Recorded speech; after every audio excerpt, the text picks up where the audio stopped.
Earlier this week, a hacker, insider, or whistleblower was able to hack into the servers of the Climate Research Unit at the University of East Anglia, exposing thousands of emails between proponents of the anthropogenic global warming hypothesis, as well as documents and data related to the CRU's highly secretive research. Earlier today, the Corbett Report had a chance to talk to retired climatologist Dr. Tim Ball about these leaked emails and their significance. Well, the significance is that it confirms suspicions that I've had in my 30 years of working in climate science. That I saw the hijacking of climate science, particularly by computer modelers, and then by a small group of people associated with the Intergovernmental Panel on Climate Change. But of course, the difficulty was that even though I sensed that there were these things going on, proving it is extremely difficult. But now, suddenly, with the exposure of these files, it's not only a smoking gun, it's a battery of machine guns that has been exposed. And it really is deeply disturbing, because what you've got here is confirmation of this small group of scientists who, by the way, Professor Wegman, who was asked to arbitrate in the debate about the hockey stick, he identified 42 people and said, look, these people are all publishing together, and they're also peer reviewing each other's literature. So there's a classic example of the kind of thing that bothered me. About 20 years ago, I started saying, well, why are they pushing the peer review issue so big? Why are they saying, well, you haven't published peer review and you haven't done this peer review? And now, of course, we realize is because they had control of their own process. And that's clearly exposed in these emails. So for me, it is just confirmation of very deep suspicions I've had. But on a global scale, it's frightening, because this group of people not only controlled the Hadley Center, which controls the data, global data on temperature through the Hadley Climate Research Unit. So the global temperature record is in their hands, but they also control the IPCC, and so they've manipulated that, and we read in the emails how that was done, and of course the IPCC has become the basis in all governments for the Kyoto Protocol, the Copenhagen Accord, and so on. That's exactly right. And of course, the ramifications of what we're talking about are huge. So can you give us an indication of some of the specifics that you've found disturbing about, there are many different issues that were touched on in these emails and documents, but some of them include active collusion to avoid releasing information pertaining to freedom of information requests. Some of them pertain to attempts to get James Sayers removed from the editorial board of the Geophysical Review letters. Many other startling issues. Were there any that stuck out for you? Well, I think that those are some of them, but of course one of the first things is the overall tone of the emails. The nastiness, the viciousness, the personal comments about people. I mean, I knew John Daly, who passed away a little while ago, and the comment about almost to the delight that he's gone, and those kinds of things are really deeply disturbing. But beyond that, it's the orchestration of the whole publishing field. And there's a couple of things that interest me. For example, the emails between Andrew Revkin of the New York Times and these people. So clearly he got information from them, but was also a conduit for them to push their arguments. But it's also not only the attacks on individual scientists, but the attacks on editors of journals, attempting to control that whole journal process.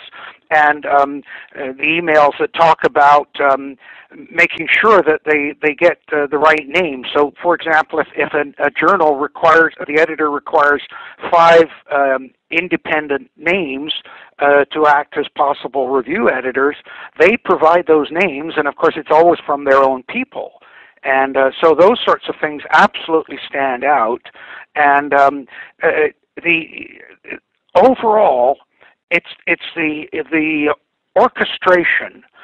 Each one of the things in and of itself is really objectionable, as I said. But putting it all together, where they're literally controlling the climate science, and anybody that dares to question to what they're saying. And so those are the things that really bother me. And just to give you a quick comment on this, Professor Deming, here's a comment that he wrote back in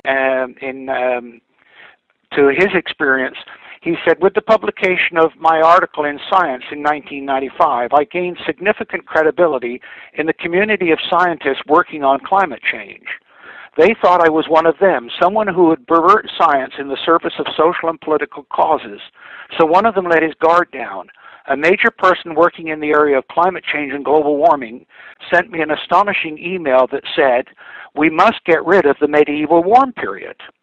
Now, when Deming came out with that at the time, there was quite a furor about it. But now, in the light of these exposures, we see that Deming was absolutely right in what he was claiming. And of course, the person that sent him that email was Jonathan Overpeck. And Overpeck's emails are all over those files. And of course, what they're talking about is the problem they had, James, that they kept saying, oh, no, the 20th century and the latter part of it is the warmest ever. And, of course, skeptics like myself and Richard Lindzen and Patrick Michaels were saying, no, hang on a minute. It was warmer 1,000 years ago when the Vikings were in Iceland and Greenland. And of course, that's why they decided that they'd have to get rid of the medieval warm period. And they achieved that with the hockey stick. In other words, that they completely rewrote the history. And you can see how they've done this, not only with that particular record, but with the historic records as well, the actual temperature records. The Hansen and the group, where they've been reducing the older temperatures, making it colder than it was, which then enhances the warming in the recent times. So the manipulation of records on this level is you have to think it's got to be criminal somewhere.